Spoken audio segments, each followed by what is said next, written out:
Il y a eu dans toute l'histoire de l'humanité seulement 4 rois qui ont réussi à régner sur le monde entier. Et parmi eux, il y avait Dhul Qarnayn, un roi juste, puissant, voyageur, conquérant, un homme qui a uni les peuples sous la bannière de la justice et de la foi.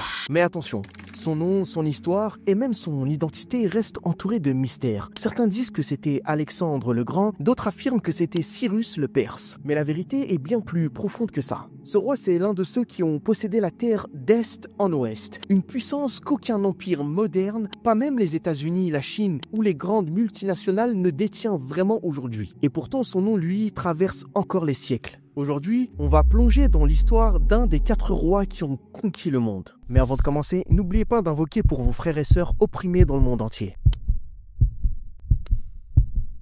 Assalamu alaikum. Notre histoire aujourd'hui, elle commence quand les gens du livre et les polythéistes de la Mecque sont venus poser une question au prophète sallallahu alayhi wa sallam. Ils lui ont dit « Parle-nous de Dhul Qarnayn » ou plutôt de cet homme qui a voyagé d'est en ouest. Et là, Allah lui révèle ce verset.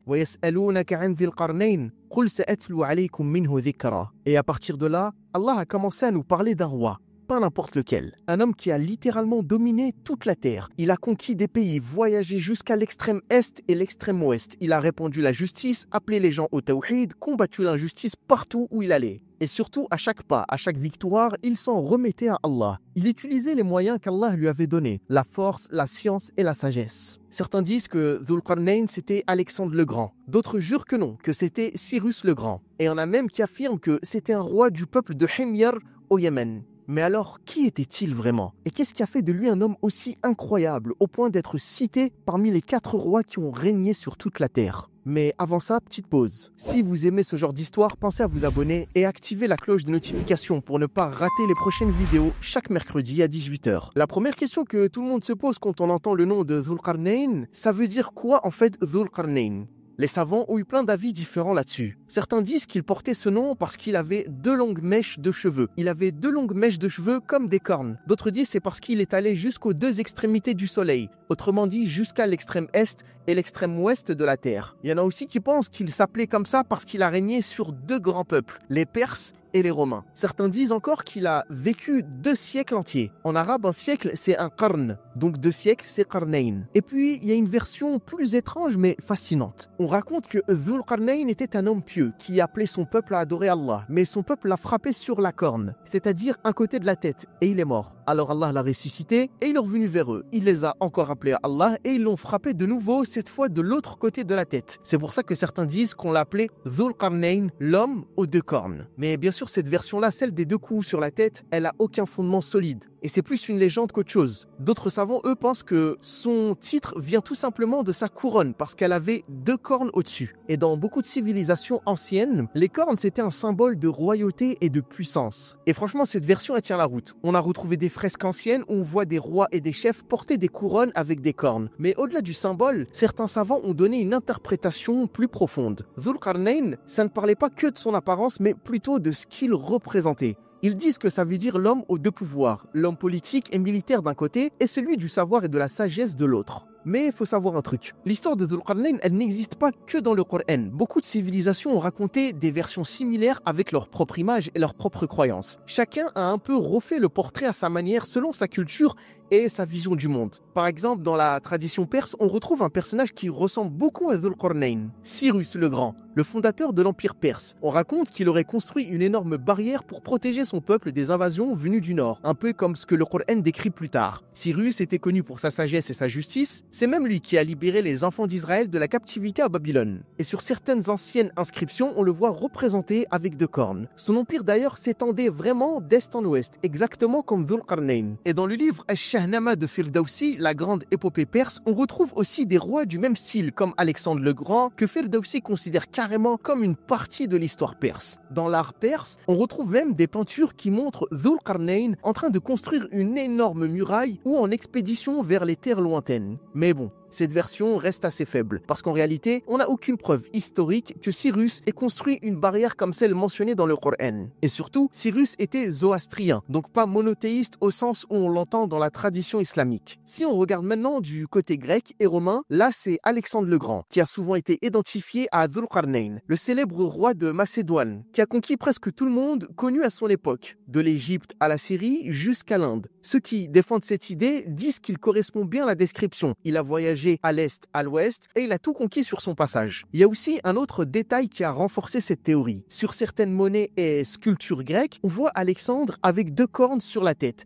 les fameuses cornes d'Amon. Ça vient de sa visite au temple d'Amon à Siwa, en Égypte, où il s'est fait proclamer fils du dieu Amon. C'est d'ailleurs à partir de là que les artistes grecs ont commencé à le représenter avec ces fameuses cornes. Au Moyen-Âge, il y a eu un truc qui a cartonné en Europe, l'Alexandriade. C'était une sorte de série histoire épique sur Alexandre le Grand, un peu comme une fanfiction avant l'heure. On y racontait qu'il avait voyagé jusqu'aux coins les plus fous du monde, qu'il avait construit une énorme muraille et qu'il avait vécu des aventures mythiques. Sauf que bon, cette version, elle tient pas vraiment la route. Déjà parce que Alexandre, c'était pas un croyant, il adorait les dieux grecs et il était polythéiste à fond. Et surtout, aucun historien sérieux n'a jamais parlé d'une muraille qu'il aurait construite. Et franchement, avec tout ce qu'on sait de lui, si un truc aussi énorme avait existé, ce serait clairement dans les bouquins. Et du côté des traditions juives, dans le Talmud ou le Midrash Esther, on retrouve aussi des historiens d'un roi qui aurait bâti une barrière contre Gog et Magog. Mais là encore, personne n'est d'accord. Certains disent que c'était Alexandre, d'autres Cyrus et d'autres encore Darius. Même dans la tradition chrétienne, Alexandre a eu droit à sa propre légende. Certains textes anciens, surtout du côté des Nestoriens, ils le décrivaient carrément comme un roi chrétien, un défenseur de la foi, alors qu'en vrai, il a vécu bien avant Jésus, bien avant Isa alayhi salam. Et dans l'art médiéval chrétien, on le retrouve dans des scènes complètement folles. On le voit par exemple s'élever dans le ciel, accroché à un panier tiré par des oiseaux, ou encore plongé dans les profondeurs de la mer dans une espèce de sous-marin en bois. Bref, les artistes de l'époque en ont fait un vrai héros de film, moitié roi, moitié explorateur, un peu prophète sur les bords. Mais tout ça, c'était surtout de la légende, pas de l'histoire. Et si on regarde maintenant du côté de la péninsule arabique, avant même l'islam, il y a une autre théorie intéressante. Certains disent que Dhul-Qarnayn serait en fait un roi yéménite du peuple de Himyar.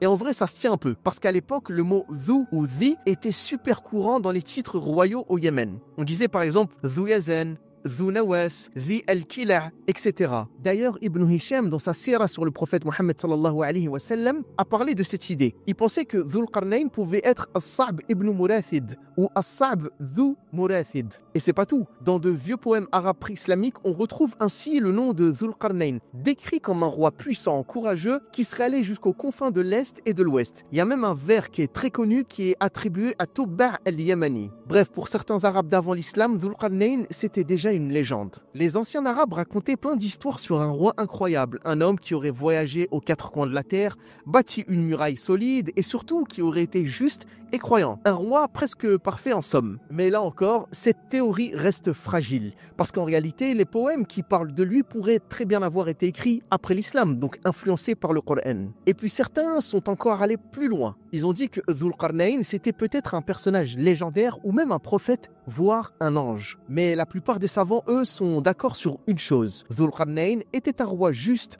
pieux et choisi par Allah, à qui Allah a donné la puissance et l'autorité sur terre. Du point de vue islamique, le Coran nous montre Dhul-Qarnayn comme un roi croyant, juste et guidé par Allah. Un souverain à qui Allah a donné la maîtrise de la terre. Un homme qui répandait la justice, faisait le bien et refusait toute forme d'oppression ou de corruption. Les premiers exégètes, mufassirin comme Ibn Abbas, Mujahid ou Qatada, ont rapporté plein de détails sur son histoire. Certains venaient des traditions israélites, d'autres avaient des influences perses ou grecques. Et c'est justement à cause de ce mélange de récits que la confusion est née. Les gens ont commencé à mélanger Dhul-Qarnayn du Coran avec Alexandre le Grand, le roi macédonien. L'histoire authentique de Dhul-Qarnayn, celle sur laquelle on se base vraiment pour le comprendre, son caractère, ses voyages, ce qu'il a accompli, elle se trouve dans le Coran, dans Surat al-Kahf, du verset 83 au verset 98. Allah dit « وَيَسْأَلُونَكَ عَنْ ذِي الْقَرْنَيْنِ قُلْ سَأَتْلُو عَلَيْكُمْ مِنْهُ ذِكْرًا » Et là, il y a un détail super important. Allah dit un rappel, pas toute son histoire. Autrement dit, ce qu'on a dans le Coran, c'est une partie de son histoire, pas tout. C'est pour ça que le texte ne donne ni son vrai nom, ni tous les détails de sa vie. Parce que le but du Coran, c'est pas de faire un livre d'histoire, mais de transmettre des leçons. Sinon, imagine si Allah avait raconté chaque histoire du début à la fin, avec tous les détails, le Coran ferait des centaines de volumes et ce serait impossible à apprendre ou à mémoriser. Allah a dit dans le Coran « Inna makkanna lahu fil ardi wa ataynahu min kulli shay'in sababa » Autrement dit, la force et l'autorité de Dhul Qarnayn ne venaient pas de lui-même. C'est Allah qui l'avait établi sur la terre, qui lui avait fourni les moyens multiples, les causes, les ressources et les outils nécessaires pour atteindre ses objectifs. Sa première expédition, Dhul Qarnayn l'a faite vers l'ouest. Allah dit dans le Coran « Hatta idha balagha maghrib ash-shams » jusqu'à ce qu'il atteigne le couchant du soleil. Le couchant du soleil ici, ça veut dire l'extrémité du monde connue à cette époque. Et le Coran nous embarque littéralement avec lui dans ce voyage. On traverse les continents, les mers, jusqu'à la limite la plus lointaine qu'un homme pouvait atteindre. À une époque où il n'y avait ni avion, ni bateau moderne, ni voiture, ni rien de tout ça. Allah dit dans le Coran, il trouva que le soleil se couchait dans une source boueuse. Alors bien sûr, ça ne veut pas dire que le soleil se couchait vraiment dans l'eau,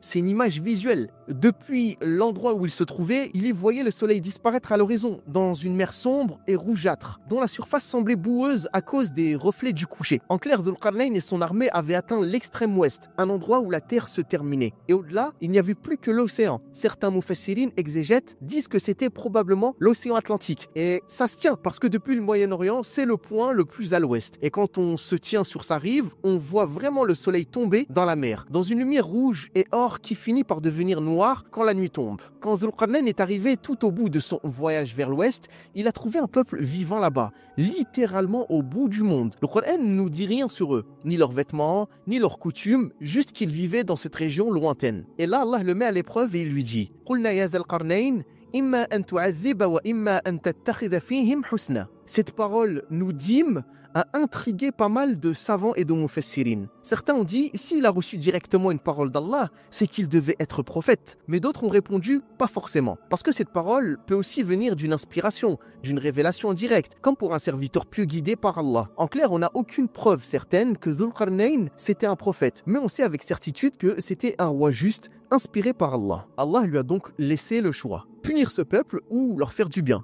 Pourquoi ce choix? Parce que d'après les exégètes, ces gens-là étaient soit des incroyants, soit des criminels. Et Dhul Qarnayn avait décidé lui-même comment agir. Mais au lieu de tomber dans la vengeance ou la brutalité, il a choisi la voie de la justice et de la sagesse. Même au bout du monde, il voulait que l'ordre et le bien triomphent. Et il a dit « قَالَ أَمَّا مَنْ ظَلَمَ فَسَوْفَ نُعَذِّبُهُ ثُمَّ يُرَدُّ إِلَى رَبِّهِ فَيُعَذِّبُهُ عَذَابًا نُكْرًا » En gros, celui qui commet l'injustice sera puni ici-bas et encore plus sévèrement dans l'au-delà. Et ensuite, il dit وَأَمَّا مَنْ آمَنَ وَعَمِلَ صَالِحًا فَلَهُ جَزَاءً الْحُسْنَى وَسَنَقُولُ لَهُ مِنْ أَمْرِنَا يُسْرًا. Voilà toute la philosophie de Dhul Qarnayn. Justice et miséricorde à la fois. Punir l'oppresseur, récompenser le bienfaisant. Un vrai modèle de dirigeant, ferme mais juste. Puis Allah nous dit ثُمَّ أَتْبَعَ سَبَبًا. Après avoir terminé sa mission à l'ouest, on ne sait pas combien de temps ça a duré. Peut-être des jours, des mois ou même des années. Allahu a'lam. Après avoir établi la justice et réformé tout un peuple, Dhul Qarnayn ne s'est pas arrêté là. Il a repris la route cette fois vers l'est. حَتَّى إِذَا بَلَغَ مَطْلِعَ الشَّمْسِ. Jusqu'à ce qu'il atteigne le lever du soleil. Ça veut dire qu'il est allé jusqu'à l'extrême orient du monde, là où le soleil semble se lever. Les savants ont donné plusieurs hypothèses. Certains disent que c'était vers la Chine ou le Japon. D'autres pensent que c'était plutôt du côté de l'Inde. Mais ce qui est sûr, c'est qu'ils ne s'attendaient pas à trouver des hommes vivants aussi loin. وَجَدَهَا تَطْلُعُ عَلَى قَوْمٍ لَمْ نَجْعَلْ لَهُم مِّن دُونِهَا سِتْرًا. Ces gens vivaient dans des conditions vraiment extrêmes. Aucun toit, pas d'arbres, pas de montagnes, rien pour se protéger du soleil brûlant. Les exégètes disent que c'était peut-être une région désertique ou un plateau très élevé où rien ne faisait écran à la lumière. Bref, Dhul Qarnayn avait atteint les limites du monde habité. Certains savants ont expliqué que ce peuple, c'était des gens pauvres sans ressources, incapables de se construire des maisons ou même de fabriquer des vêtements. Ils vivaient comme ils pouvaient, exposés au soleil. D'autres disent que c'était des tribus primitives, qui ne savaient ni bâtir, ni tisser, ni vraiment se protéger des éléments. Et puis il y en a qui ont combiné les deux versions. Un peuple primitif dans une terre aride et brûlante, ce qui colle d'ailleurs avec les descriptions historiques de certaines tribus très anciennes d'Extrême-Orient. Enfin, certains exégètes ont dit que tout ça pouvait aussi être une image climatique. Peut-être que cette région recevait un soleil extrêmement fort ou alors que les journées y étaient beaucoup plus longues que la normale. En tout cas, Dhul Qarnayn était arrivé dans un coin du monde où les conditions de vie étaient presque impossibles. Et alors alors qu'est-ce que Dhul Qarnayn a fait en voyant ce peuple? Eh bien le Coran ne le dit pas. Allah a simplement dit كَذَلِكَ وَقَدْ أَحَطْنَا بِمَا لَدَيْهِ خُبْرًا. Autrement dit, Allah savait ce qu'il a fait. Même si nous on ne le sait pas, peut-être qu'il les a invités à croire, peut-être qu'il aura appris à bâtir, à s'organiser, mais rien de tout ça n'a été précisé dans le Coran. Les Mufassirin expliquent qu'il a probablement agi comme à l'Ouest, en faisant justice, en punissant les oppresseurs et en montrant de la miséricorde envers les croyants. Et si le Coran ne répète pas les détails ici, c'est simplement parce que le message est déjà clair. Dhul Qarnayn gouvernait toujours avec le même principe, justice, sagesse et foi. Puis Allah dit « Thumma atba'a sababa ». Cette fois, Dhul Qarnayn prend la direction du nord, vers les terres froides, des montagnes hautes et enneigées. Après ses voyages à l'ouest et à l'est, commence le plus célèbre, le plus impressionnant de tous ses périples. حتى إذا بلغ بين السدين وجد من دونهما قوما لا يكادون يفقهون قولا. Il arrive donc dans une région montagneuse dominée par deux immenses chaînes de montagnes, comme une porte naturelle entre deux mondes. Et là, il rencontre un nouveau peuple, très différent des précédents.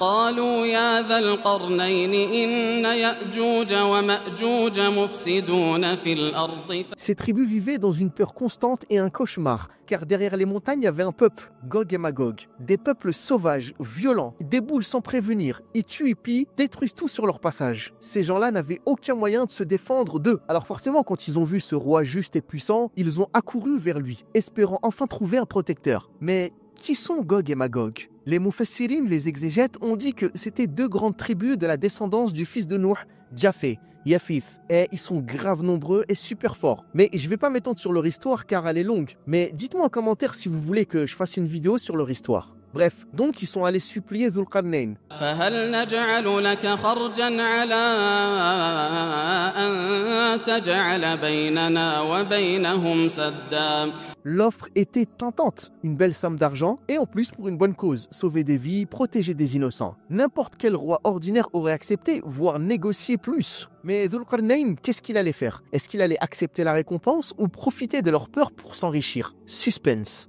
Ce peuple-là attendait la réponse de Dhul Qarnayn. Ils étaient suspendus à sa réponse. Leur vie dépendait de ce qu'il allait dire. Et c'est là que Dhul Qarnayn a montré toute sa grandeur, toute sa noblesse et surtout son humilité. Il a refusé l'argent. Et regardez ce qu'il leur a dit.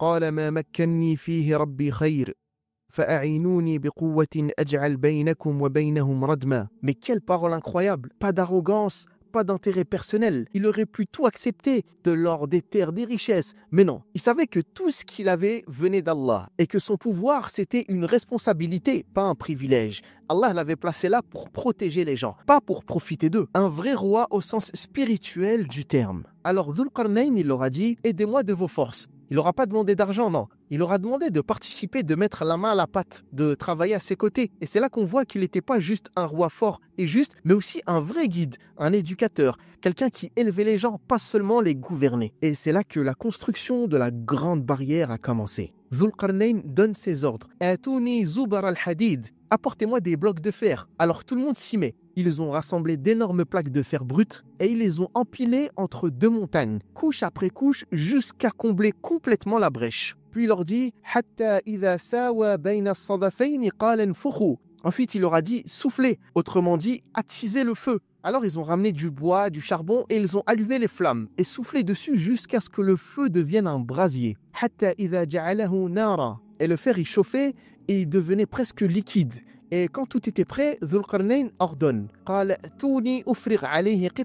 Et là, imagine la scène. Le cuivre en fusion coulait sur le fer brûlant, scellant la muraille, couche après couche, une œuvre titanesque, un chef-d'œuvre d'ingéniosité et de foi. Dhul Qarnayn leur demande du cuivre fondu et il le verse sur le fer brûlant. Le cuivre se glisse dans chaque espace, il remplit tous les trous entre les blocs et là, quelque chose d'incroyable se produit. Le fer solide mais vulnérable à la rouille, et le cuivre qui résiste à la corrosion se mélange pour former un métal unique, à la fois puissant, dense et presque indestructible. C'est pas juste une muraille, c'est une forteresse éternelle, faite pour défier le temps et résister à toute attaque. Grâce à Allah, puis à la sagesse de Dhul Qarnayn et à l'effort collectif de ce peuple, la grande muraille finit par être achevée. Une structure immense faite de fer et de cuivre massive, haute, infranchissable. Elle scellait totalement le passage entre les deux montagnes. Plus aucun accès possible. Mais une question restait. Est-ce que cette barrière tiendrait vraiment face à Gog et Magog?